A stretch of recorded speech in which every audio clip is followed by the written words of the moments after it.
Hello, so today I'm going to do a little bit of a follow-on video from one I did previously on things I wish I'd known as a social work student.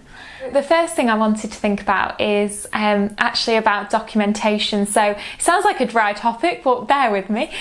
So obviously you do a lot of assignments in university, and I personally struggled with them in the first year, and I've said this previously, but I was getting really low marks, but I ended up getting a first overall. And I'm not saying that to show off, I'm just saying it because it was like a really big thing for me at the time, because I lacked a lot of confidence in my academic ability. But I managed to find like a formula of what worked for me, and I got really super focused.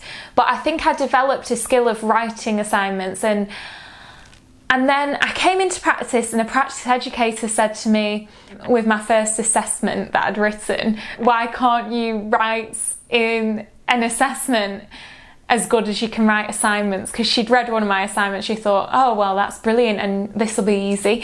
And I was like a bit taken aback by it, because I did feel more confident in my ability to write.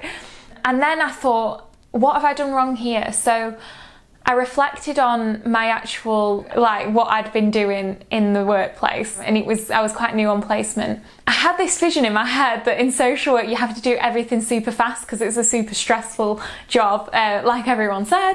I was just trying to get it done, and I thought what really matters is how I am with the people we support. So, you know, making sure I'm giving time to listen to them and everything. But actually, you do have to get the assessments to sound right, because they're looked at by a manager and other people, and it's also important for that individual as well that they're written in a way that reflects the situation, the information that you have. And something that important that I've learned as well is that writing assessments so that you would be happy with someone sitting and watching you write it. So don't say anything that's going to be offensive to the individual and things like that. I did another assessment, and I spent time on it, and I started writing it, you know, and really thinking about what I was saying and the words I was using. And she came back to me and she said that that would have been an example she'd send out to the team, because it was a high standard of writing. And I was really pleased about that, because I thought, oh well, I had a setback and it came out well in the end.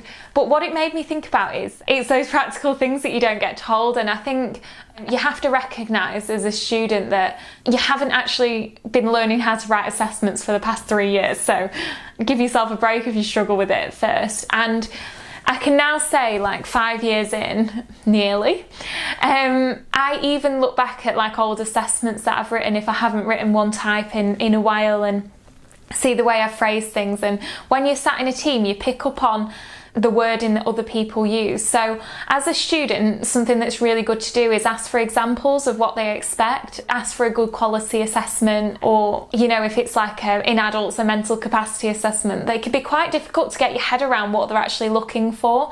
So I feel that that was one of the issues that I had. Then moving on to actually supporting people, a big thing that I've learned over getting more experience is that people can sometimes be really irritated. That might be professionals or the people that we're supporting, and they can take it out on you. And I've always been someone that's tried to get along with people the best I can and fit in and things. But I found that it was something really that I had to get over when I get into practice, that need to be liked, because you're just not always liked. And I think something that I've learned is not to take something as like a personal attack. So sometimes I think we can make things about ourselves when we really need to look at the situation more holistically. If we're supporting people, they're going through high levels of stress, and sometimes they might speak in a way that we think is rude or something, and it's like, it's not really appropriate for us to make that about ourselves. Obviously, we expect to be treated with respect, like how we treat other people as well. And there is a line, but there's also situations that I've faced lately where I've really thought about this. So I'm actually doing this video at the time of the pandemic, and it was just the other day that someone's son, who's a carer, was shouting at me over the phone. It was understandable really, because he was saying about how he couldn't visit his mum because she was in a nursing home and he couldn't understand it and it wasn't good enough and this was against her human rights. And I think I had to take a deep breath and just try and offer him some support. And I just thought about his position and how helpless he must feel in that situation. And then the next day it was, you know, we had a conversation and then we had another conversation the next day. And then he ended up thanking me for like the patience that I'd had with him, and he just said that he felt like he was almost unable to cope because of the stress he was feeling, and he just is finding everything so difficult. And I thought, you know, had I have got into that and given that back to him, it wouldn't have been professional, it wouldn't have been appropriate. And we're not there to get into that level of conflict with people. We're trying to take more of the adult roles. So in these situations, you can sometimes think about things like transactional analysis, which has been quite useful for me.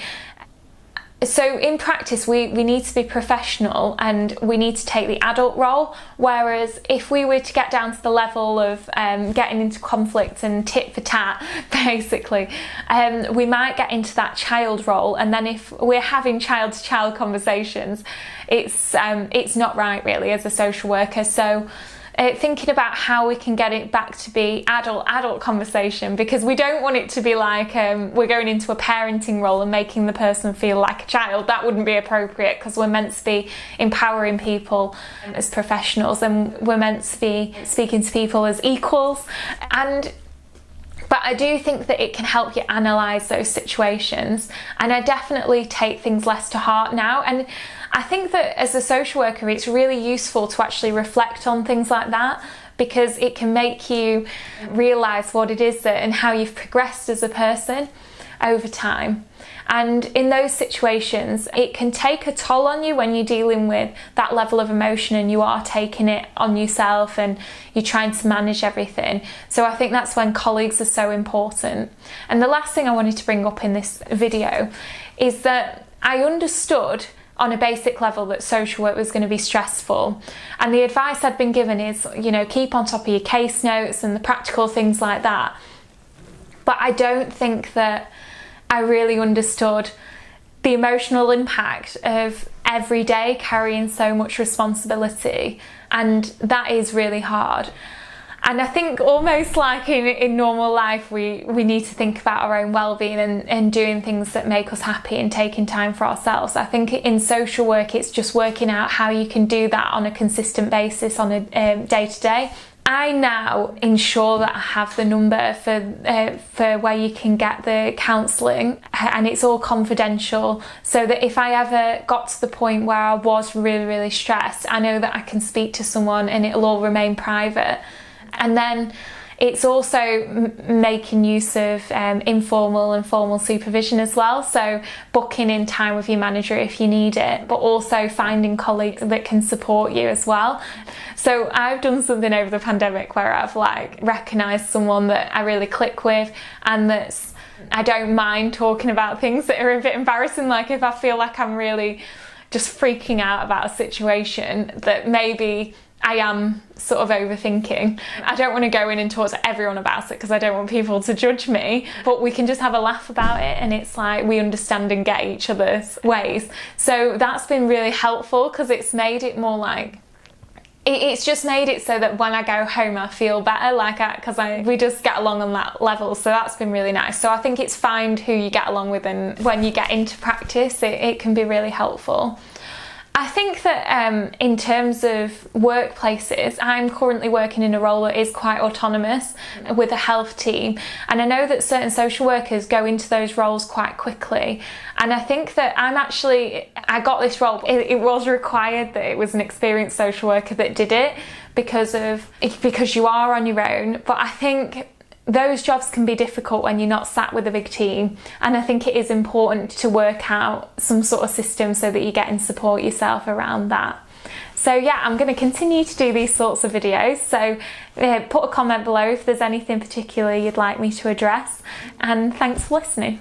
If you'd like to like and subscribe, that would be great, and press the bell if you'd like to be notified when I put out a video.